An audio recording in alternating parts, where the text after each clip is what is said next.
So you are going to be perhaps taking some business from vets themselves, but vets are not too upset about this at the moment that you've heard.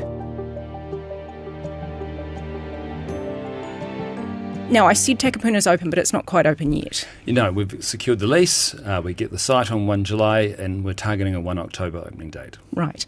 Let's talk about the pharmacy. Now, how did this come about? Yeah, so we did a lot of research about what our customers need and where the services we could provide them.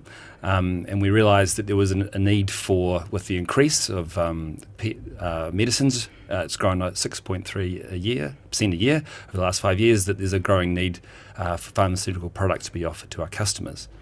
Other companies do this, so where's your market niche in this particular service? Yeah, it sits in convenience. So we deliver to the direct-to-door, nationwide.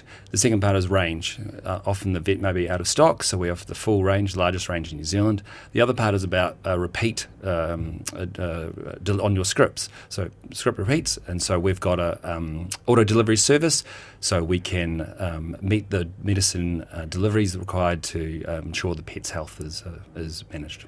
So it's like a human pharmacy as well, isn't it? Yeah, that's right. Yeah. Exactly right.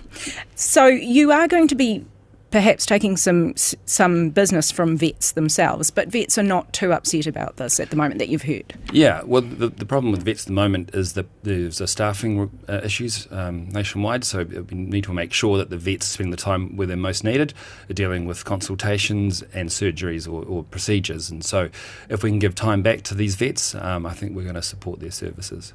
Ultimately, what kind of business could you be doing with the pharmacy alone, do you think?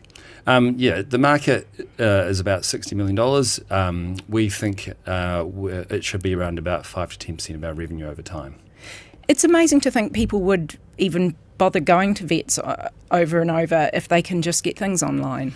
Yeah, well, it's important that the vet sees the animal every 6 months to ensure that its health needs are being looked after. But once they've got a prescription, it will have repeats on it. An auto-deliver service we offer offers consumers the convenience to ensure that they never miss the medicine the pet requires. Can you tell us a bit about how business is going in the cost of living crisis? Yeah, right now we're actually seeing not a large impact in terms of our average order value. So the demand is standing up. We're still growing considerably. But we are noticing the bit of a shift in terms of what people are looking to buy in terms of the value proposition. But in general, people are still valuing pets' health as a priority as they look at it as a pet as part of their family.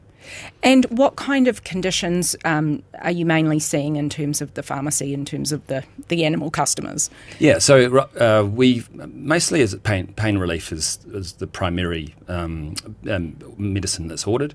There is also specific conditions, whether it be liver or heart or kidney conditions that also require ongoing support. So our pharmacy is really focused around chronic illnesses. And so we look to service those types of ailments. Just finally, in the coming year, it sounds as though the pharmacy is going to be a focus, but also growing out the retail, the bricks and mortar. What are you hoping to achieve? Yeah, over the next year, as we said, we've got our first lease, but we're looking to expand further into Auckland. So we've got a geography focus, looking to expand into between up to 6 stores within Auckland, albeit whether the leases are available is another question. But retail was softening, so other opportunities are coming up in terms of where we could secure leases. But certainly targeting Auckland and as many stores as we can. For more content just like this and all the latest business and political news, head over to mbr.co.nz.